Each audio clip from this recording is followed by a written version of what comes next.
Now we are just controlling the directions as well as the motor speed and 12-volt DC motor by using the proton ID, and the coding is in the C language. So we should start.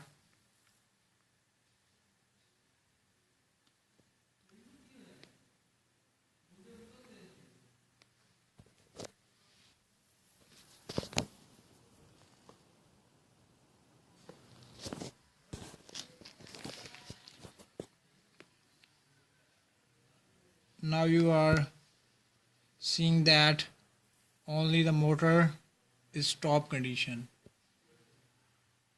When I push the button,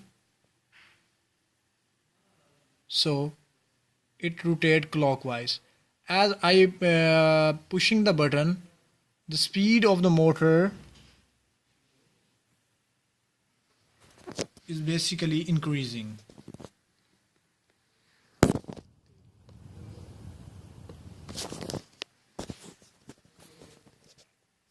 And you are seeing that the pulse width modulation is also increasing as digital oscilloscope is displaying. So let's, and motor speed is increasing. As I push the button 1, the direction of the motor changed, and the channel that first we do is pulse modulation is become 0, and the channel 1 runs, and the motor is now rotating in anti-clockwise directions. And now you look that the speed of the motor is increasing as I push the button, and the pulse width modulation on, as we see on the digital oscilloscope, is also increased. So let's study the code of that program. This is a device you are using. I am using 18F4520, and crystal oscillators values 4 megahertz, and I make the we are controlling the direction of the motors on the port D, so that by port D, and using some port of D's and input on the port A0 and A1.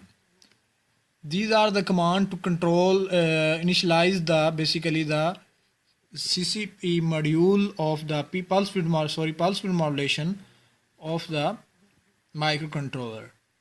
The CCP1 module pulse width modulation 1 channel is connected at port C, and pulse width modulation 2 channel is connected at port 1, C.1.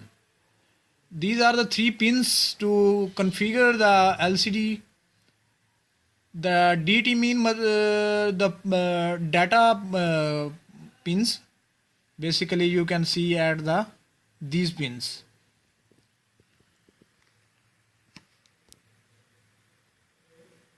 These 4 pins.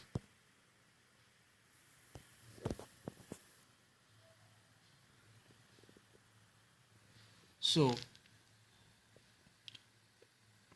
there we initialize the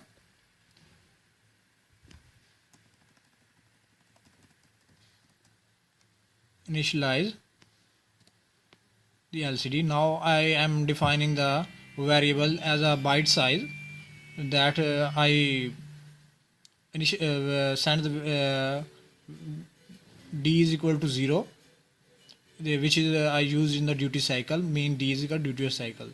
While loop, which is forever working, and if I pressed the button at the channel 0 A0, then what? The port 1, port C at dot 1 pin connected as a BGT, the port C1 is just like that, is working and blinking as a red color. It's seen that the pulse width modulation is going on and the circuit is working. And when I make that the channel 2 pulse width modulation and frequency, this is a channel and duty cycle and then frequency. So that I make the channel 2 as a frequency and pulse width modulation 0 when the channel 1 is working and duty cycle coming on, and frequency is 255. Maximum duty cycle that we can set is 255. As I push the button 0 once by once, then the D value increased and the motor speed controls, and the LCD print anti-clock and then display on the LCD. As I push the button at the port A.1, then the port C.2 then become in the working state, and here the duty cycle of the one channel that I first recommended that in the port A.0 is some duty cycles, but if I press the button of the port A.0, then I make that if the motor is in the pulse width modulation first of the channel, then it makes some disturbance because we can't stop the motor if I cannot zero the channel 1. That all and over this code. Now to making the code 0, here the HPWM hardware pulse width modulation that the install in the chip of the microcontroller, and we can also make by the software simulation like pulse width modulation in any pin of the PIC microcontroller. So this is our code to control the speed as well as direction of the motor. We are seeing that motor is rotating. If I press the button,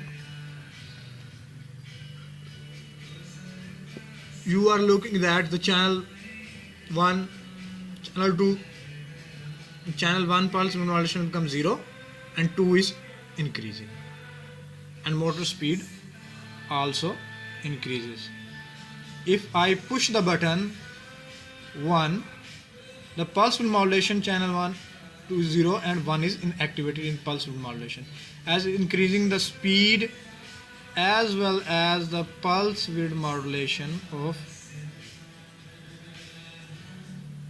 motor.